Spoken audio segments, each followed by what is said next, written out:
வணக்கம் மக்களே, எல்லோரும் எப்படி இருக்கீங்க? நல்லா இருப்பீங்கன்னு நம்புகிறேன்.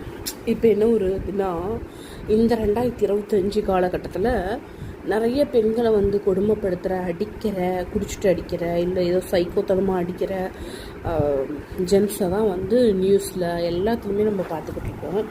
ஆனால் எங்கள் வீட்டுக்காரரு ரொம்ப ரொம்ப ரொம்ப ரொம்ப ரொம்ப ரொம்ப என்ன சொல்கிறது, வேறு மாதிரி. என்ன அப்படின்னா, நான் ஒரு காலத்தில் சண்டை போட்டிருக்கேன். விடிய சண்டை நடக்கும், விடிஞ்சு சண்டை நடக்கும்.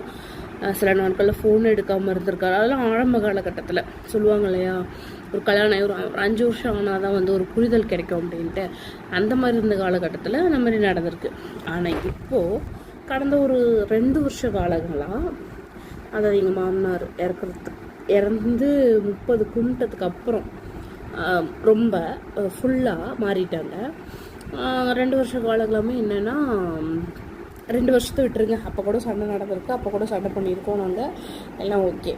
பட் இப்போ எங்கள் மாமனார் இறந்து இந்த 1.5 வருஷம் காலங்களில் எங்கள் வீட்டுக்காரர் என்கிட்ட சண்டை போடுறதே விட்டுட்டார்.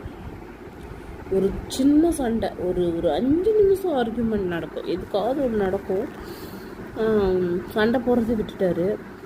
சண்டைங்கிறது இப்போ அவருக்கு ரொம்ப என்ன சொல்கிறது, வருத்தத்தையும் கவலையும் எனக்குன்னு இருக்குது. அவர் அடிக்கடி இப்போ சொல்கிற வார்த்தை என்னன்னா, எனக்கு நீ யார் இருக்காங்க, எனக்கு நீ மட்டும் தாண்டி இருக்க, நீ என்னை இப்படி பேசுன எப்படி, நீ என்னை கோச்சிக்கிட்டேன எப்படி அப்படின்னு விஷயங்கள் பேசுகிறாரு. இப்போ எனக்கும் கூட அம்மா நைனா 2 பேருமே இறந்துட்டாங்க. கூட பிறந்த அண்ணன் ஒருத்தன் தான், அவனும் அவன் லைஃப் பார்த்துட்ருக்கான், நான் என் லைஃப் பார்த்துட்ருக்கேன். ஆனால் எனக்கு என் பசங்க இருக்காங்க அப்படிங்கிற ஒரு தைரியம் இருக்குது. ஆனால் அவருக்கு என்னென்னா, நான் இல்லைன்னா அவருக்கு எதுவுமே இல்லை அப்படிங்கிற மாதிரி தான் இருக்குது மைண்ட் செட்டு. இதுக்கு கொஞ்சம் நினைக்கும் போது ரொம்ப இப்படி காலர் தூக்கி விட்டு சொல்லியிருப்பேன், என்னோட உலகத்தில் மகாராணி, என்னோட அதிர்ஷ்டசாலி யாருமே இல்லை அப்படின்ட்டு. நேற்று கூட கொஞ்சம் சண்டை போட்டு என்னென்னா, நான் ஆர்கியூமெண்ட் பண்ணிக்கிட்டே இருக்கிற வரைக்கும் நான் நார்மலாக இருக்கேன்னு அர்த்தம். நான் ஆர்கியூமெண்ட் பண்ணாமல் கப்சிப்புன்னு இருந்தனாவே அங்கே ஏதோ ஒரு ப்ராப்ளம், சம்திங் அவளுக்கு கோபம் வருது அப்படின்னு எங்கள் வீட்டுக்காரரும் சரி என் பசங்களும் சரி முடிவு பண்ணிடுறாங்க.